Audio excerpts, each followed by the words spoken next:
She was standing barefoot on her porch in the soft morning light, robe pulled tight around her waist, a chipped mug in hand. The steam curled gently into the air as she watched me drag the garbage bins to the curb across the street. I didn't mean to look, not really, but something about the way she held herself, the way her eyes found mine and didn't look away, felt too deliberate to ignore. Her lips parted like she might say something, but then she just smiled, small and knowing, and turned back inside. I didn't move for a long time. I moved into the house across from her in early March. Still cold enough that my breath showed in the mornings, warm enough in the afternoons that I kept the windows cracked. The house was a rental, 3 bedrooms, 1 bath, and creaky floors that echoed louder than they should have. But it was mine for now. I was 26, newly out of a long relationship, and needed space that felt like nobody else's. Quiet felt like a requirement, not a luxury. The first week, I didn't see much of anyone. The neighborhood was mostly older families, cars that didn't leave the driveway often. She was the exception. I saw her before I ever spoke to her. She walked every morning, same time, same pace. Hair pinned back, jacket always belted. She moved like she had nowhere to be and all the time in the world to get there. Something about that felt rare. It took me 4 days to learn her name. The man next door, older, always in flannel, mentioned her in passing when I waved from my porch. "Lauren," he said, nodding toward the house with the dark blue shutters. "Widowed about a year now. Keeps to herself." The word widowed sat heavy in the air, and I didn't know what to say to that. I just nodded, eyes flicking to her front door. From that moment, I noticed everything. She wore soft cardigans and long skirts in muted tones. She had a small garden out front, neat rows of rosemary and lavender, and I caught her one afternoon kneeling beside it, hands deep in the soil, forehead streaked with dirt. She didn't see me watching. Or maybe she did. It's hard to tell with people like her. I hadn't heard her speak until the morning of the bins. I was hauling mine to the curb, earbuds in, hoodie bunched around my elbows, when she stepped out onto her porch. The door creaked behind her, and I looked up just in time to see her tuck a loose strand of hair behind her ear. "That one's yours," she said, pointing gently.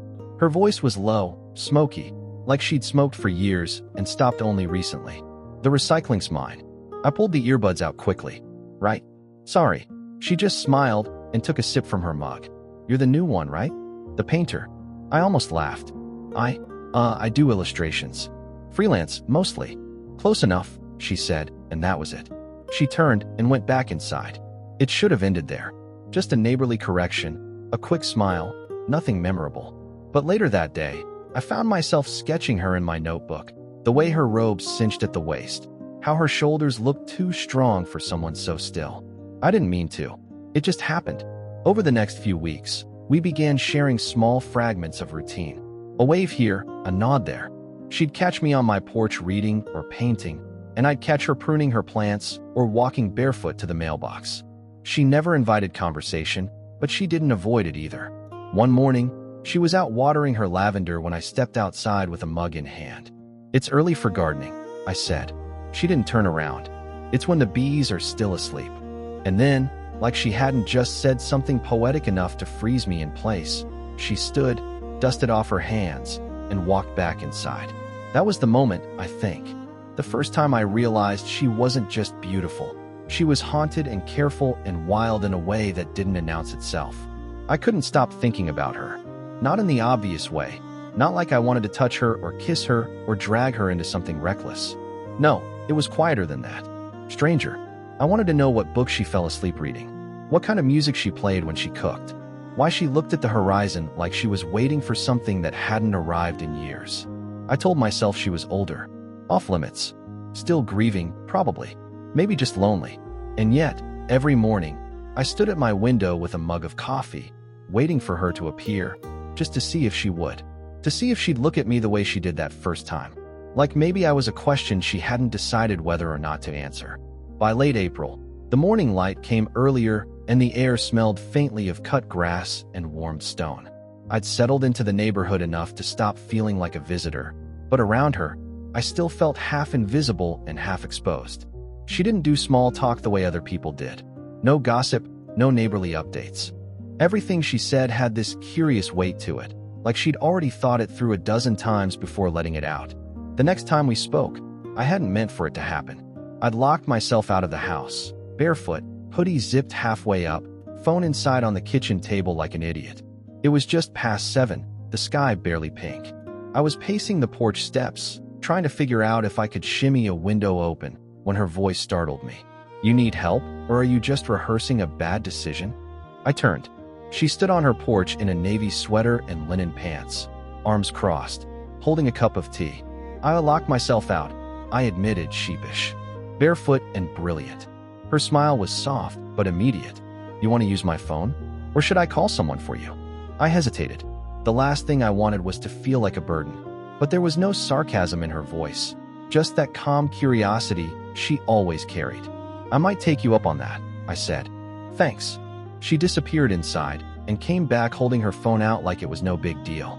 "Door's open," she added, "in case you want to wait inside. It's cold on that concrete." I followed her across the street, heart thudding like I was sneaking into somewhere sacred. Her house smelled like bergamot and something faintly sweet, maybe vanilla or something older, baked into the wood. The walls were pale, sparsely decorated, but the furniture was warm, lived in. It felt intentional.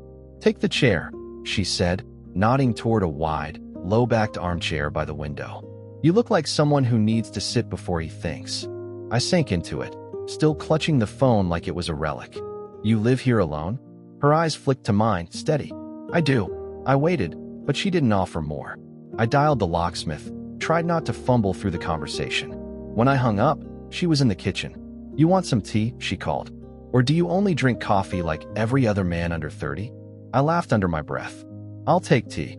She brought it to me in a blue mug with a tiny chip on the rim, sat in the opposite chair with her own, and then we just sat. The silence wasn't awkward. It felt full somehow. Her house was like that, quiet, but not empty, like it remembered things she didn't speak about. Eventually, she looked over at me. "What kind of work do you do again?" "Drawing, you said?" "Yeah," I nodded. "Mostly illustration. Some design. A bit of children's books lately. Pays the bills." She tilted her head. "Do you draw people?" I hesitated. "Sometimes." "Do you draw me?" My throat caught. I hadn't expected the question, let alone so directly. "Why would you think that?" I asked, half a smile creeping up. She shrugged, but her eyes didn't leave mine. "Because I've seen the way you look at me." I didn't answer. I couldn't. She took a long sip of tea. "It's not a complaint." The room swelled around those words. I wanted to ask her 100 things, about her husband, about what mornings were like in this house before it got so quiet, about the smell of bergamot, and whether she ever painted her walls just to feel different. But I said none of that. Instead, I asked, "Why don't you have any pictures up?" Her gaze drifted to the wall behind me, where a nail still jutted out, bare. "Because I don't need reminders of things that already haunt me." We sat like that until the locksmith arrived. She didn't ask me to stay longer, and I didn't ask her anything else. But that night, I couldn't draw anything but her. I didn't expect it to become a pattern. But the next time I locked eyes with Lauren, she asked, "Forget your keys again," and then waved me inside without waiting for a response. That time, I hadn't actually forgotten them. I just wanted to see her. I stood awkwardly in her kitchen while she stirred something on the stove that smelled like rosemary and lemon. She didn't ask what I was doing there. She didn't need to. We both knew, even if we pretended we didn't. "You cook like someone who used to feed more people," I said without thinking. She glanced over her shoulder, then back at the pan. "I suppose I do." It wasn't sadness in her voice. It was memory, heavy but resigned, like she'd stopped fighting it a long time ago. After dinner, which she insisted wasn't really dinner, just something she was throwing together, we sat in the living room with wine in mismatched glasses. She tucked one leg under her on the couch, her cardigan slipping off one shoulder in that way that wasn't meant to be seen but was. "You ever feel," she asked, staring at the rim of her glass, "like time just folded in on itself? Like you were young 2 minutes ago, and now you're just here?" I nodded. "Sometimes I look at myself in the mirror, and I can't tell if I'm growing into something or shrinking into someone I don't recognize." That made her smile, not a happy one, but a surprised, bittersweet kind. "That's an answer I didn't expect." "I wasn't trying to impress you." "I know," she said. "That's why it did." We talked more that night than we ever had before.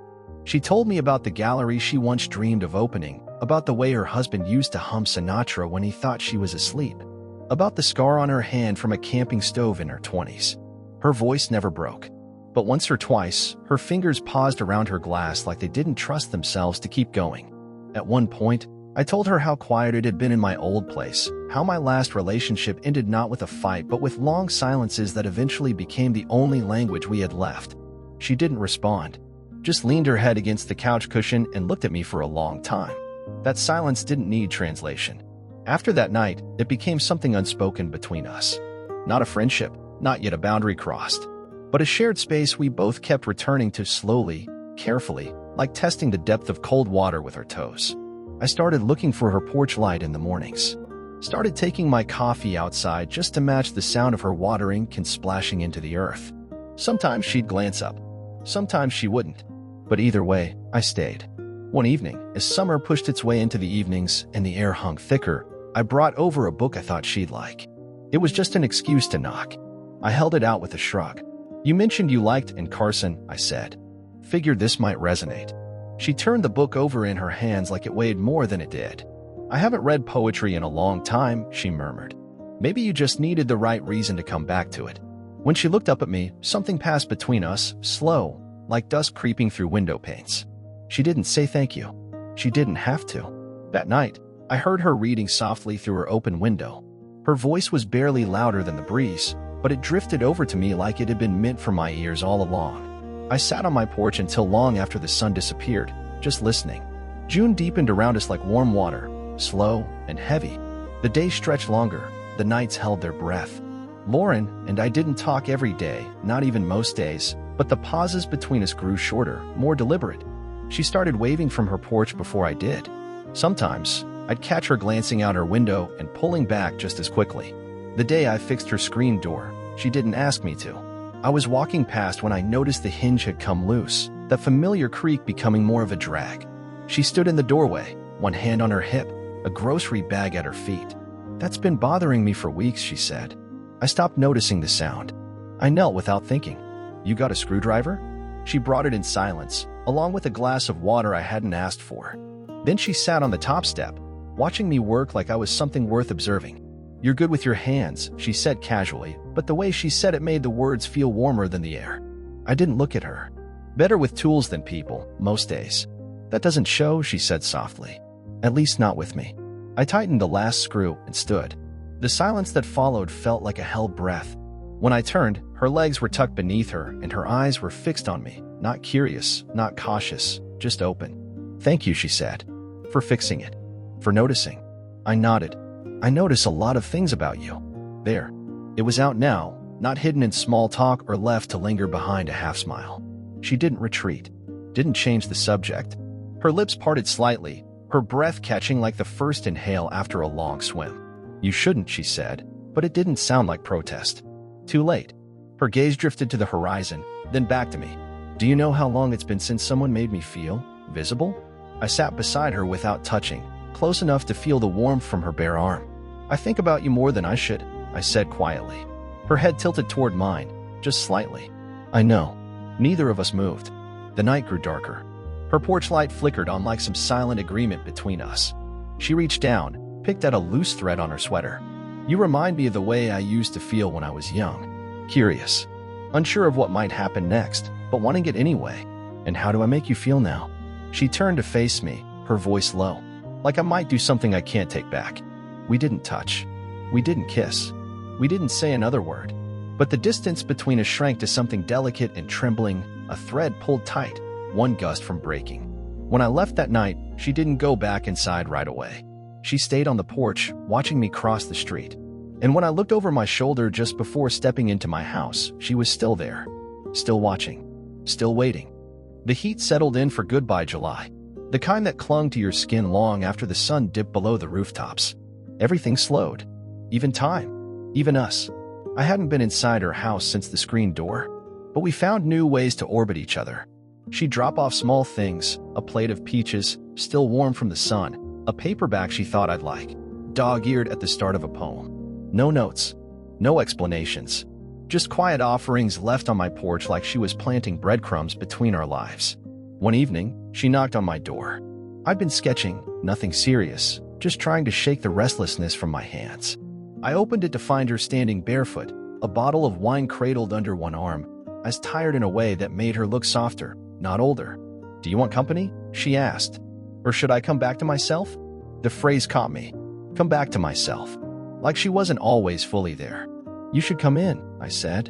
She stepped past me, not brushing against my arm, but close enough that I felt the space she occupied.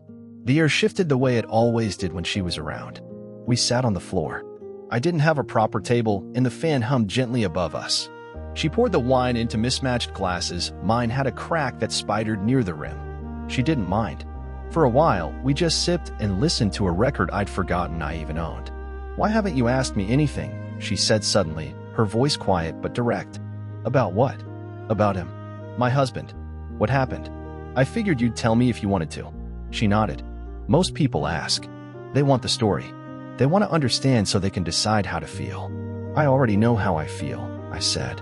She looked at me then, really looked. "And how's that?" "Drawn in," I admitted. "And terrified."